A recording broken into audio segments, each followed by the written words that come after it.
With BayPreps.com, I'm Pat O'Rourke, and what you see behind me is Owen Owens Field, home of one of the very best games in the entire country. De La Salle, ranked as high as second in the country according to Sports Illustrated, taking on Bellarmine, ranked as high as 33rd in one poll, and the number 2 team in the Bay Area, only behind De La Salle in the Chronicles Prep rankings. Tonight, these two teams do battle, and it is a non-conference game. Both teams still have their eyes set on the respective NCS championship for De La Salle and CCS championship for Bellarmine, but a loss tonight means that it's very likely for the loser of tonight's game will not be able to play in the CIF state championship game at the end of the season. Also on the line tonight, De La Salle has defeated Northern California teams 211 consecutive times. That streak on the line this evening. Let's get to the action. And the team's captains exchange handshakes at midfield, the opening coin toss. De La Salle would start off the football, but the Spartans would quickly go 3 and out. So Bellarmine had their first possession. They would rely on the legs of Tim Crowley. Look at him dipping and darting for a Bell's first down. A couple plays later, it's left-handed quarterback Travis McHugh looking to throw. He finds Connor Jouch. Trust me, he found him. There he is. Jouch shakes free down at the 11-yard line for a first down. Bells would get as far as the 6-yard line. In fact, McHugh would score a touchdown, but it was called back because of penalty. Another penalty, and the Bells were forced to attempt a 45-yard field goal, and McHugh's kick never had a chance. Despite a drive that took nearly 10 minutes, it was a scoreless game.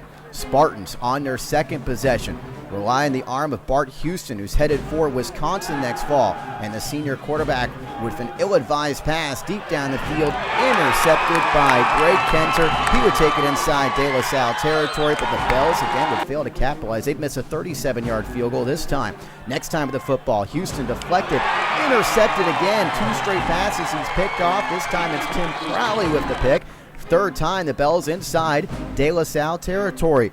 But the Spartan defense would step up. Look at the pursuit here by Jason Ucci. He misses him once, gets back up, brings down McHugh from behind, and force a Bellarmine punt.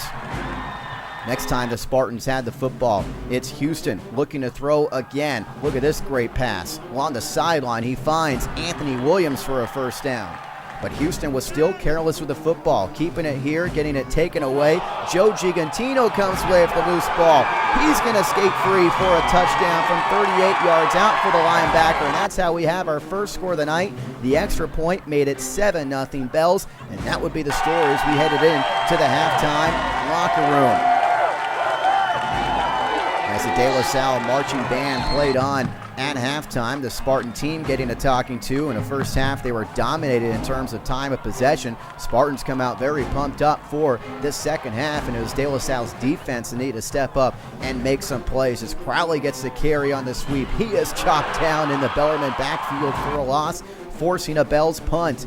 And dangerous Anthony Williams back to return for De La Salle. He fields at his own 10. He sees some running room to the left. Along the sideline, he only has a couple guys to beat. Gets a block here, needs to make one move. He goes in Madden mode and skates away for the 90-yard punt return touchdown. And the Spartans at the extra point have tied the game up at 7.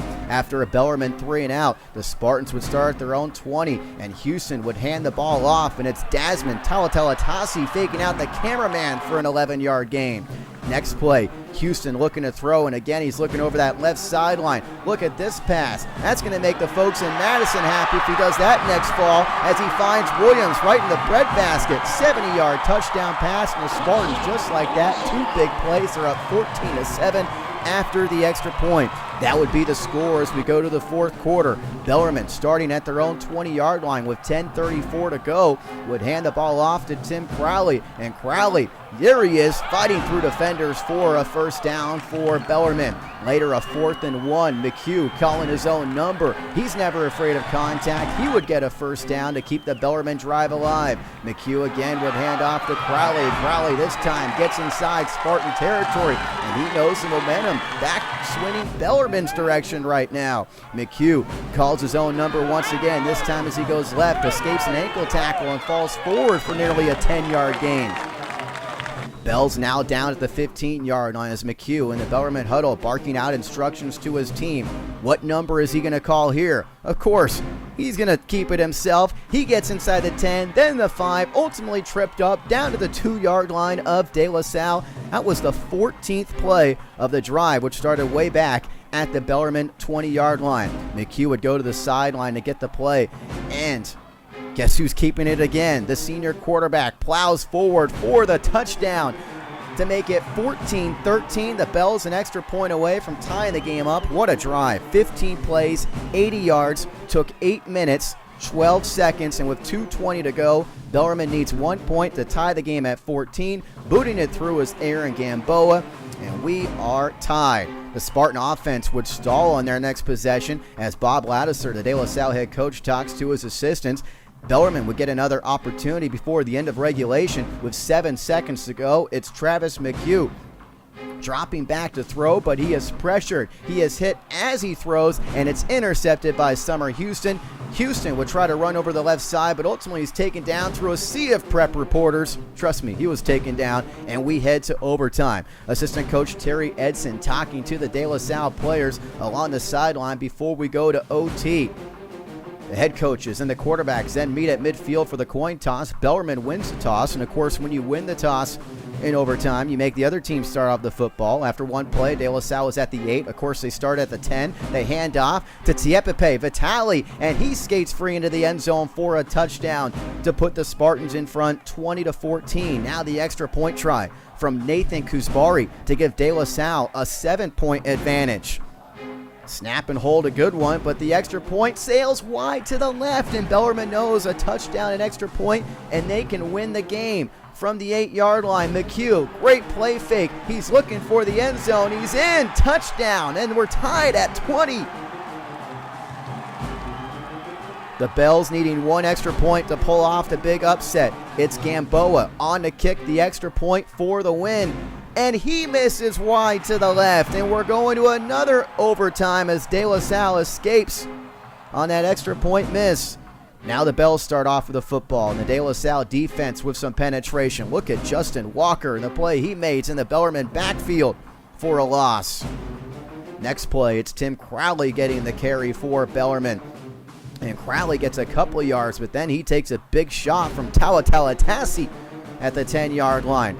Ultimately, Bellarmine would have to attempt a field goal. This time it's left footer McHugh on the kick, and he boots it through the uprights to put Bellarmine up 23-20, but Bart Houston, the De La Salle quarterback, knows that his team only needs a touchdown to win this game as they start at the 10-yard line trailing by that 3-point margin. He'll hand off, and it's Vitali getting inside the 5 all the way down to the 2-yard line. After De La Salle was stopped at the 1, it's 3rd and goal from the 1-yard line as there's a timeout on the field.